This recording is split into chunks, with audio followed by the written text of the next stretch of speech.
Shalom, dalam video ini kita akan memberikan pemahaman mengenai firman Allah sebagai kebenaran berotoritas dan melaluinya kita dapat mengenal Allah yang Maha Kuasa dan penuh kasih.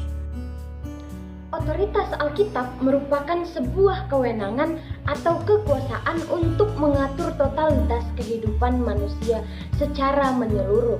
Karena Alkitab tidak pernah sekalipun salah, melainkan Alkitab bermanfaat untuk mengajar, menyatakan kesalahan, memperbaiki kelakuan, dan mendidik manusia di dalam kebenaran.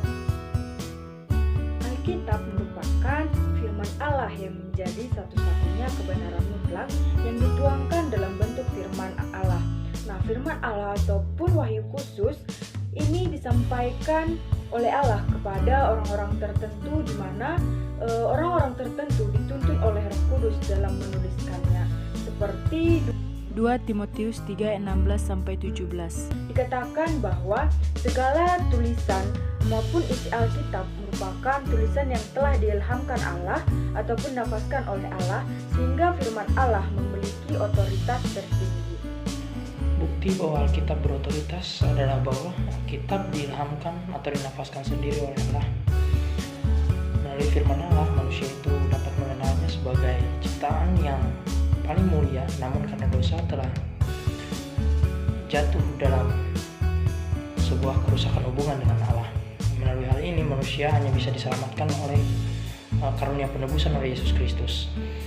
Oleh sebab itu, karena Allah begitu mengasihi manusia, Ia memilih orang-orang pilihan, yaitu para rasul dan nabi, untuk menuliskan dan menyampaikan apa yang Allah sendiri katakan melalui karunia Roh Kudus.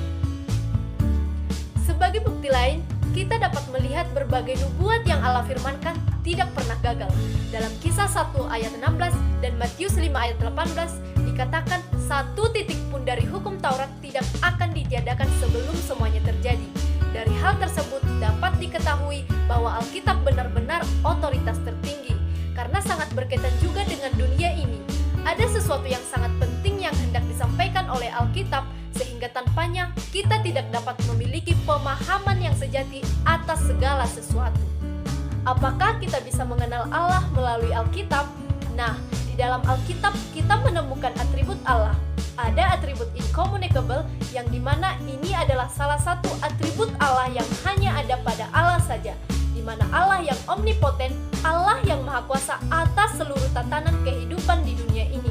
Dia mampu memberikan solusi dosa. Dia tidak pernah gagal untuk menggenapi rencananya. Dalam Matius 19 ayat 26, Dia tidak pernah mengalami perubahan. Dalam Ibrani 1 ayat 11-12, Ia secara absolut adalah Tuhan yang kekal. Tuhan meyakinkan kita bahwa ketetapannya akan janji-janjinya senantiasa bersama-sama dengan kita, di mana asalkan kita mau lebih mengenal Tuhan dan lebih dekat dengan Tuhan melalui wahyu khusus yang telah diberikan Tuhan, yaitu Alkitab, di mana kita juga meminta tuntunan dari Roh Kudus agar kita bisa memahami Alkitab dan lebih dekat dengan Tuhan serta bergaul dengan Tuhan. Yang kedua adalah atribut communicable. Atribut communicable merupakan atribut yang melekat pada diri Allah dan juga manusia. Walaupun sebenarnya kualitas yang Allah miliki itu lebih sempurna dan lebih besar daripada manusia. Salah satu atribut communicable Allah adalah kasih. Allah itu sangat identik dengan kasih, bahkan Ia itu sangat mengasihi manusia. Dan melalui kasihnya yang besar itu, Ia bahkan merelakan dirinya untuk mati di kayu salib untuk menebus dosa kehidupan manusia. Dan di salib itulah kesempurnaan kasih Allah kepada manusia itu diberikan.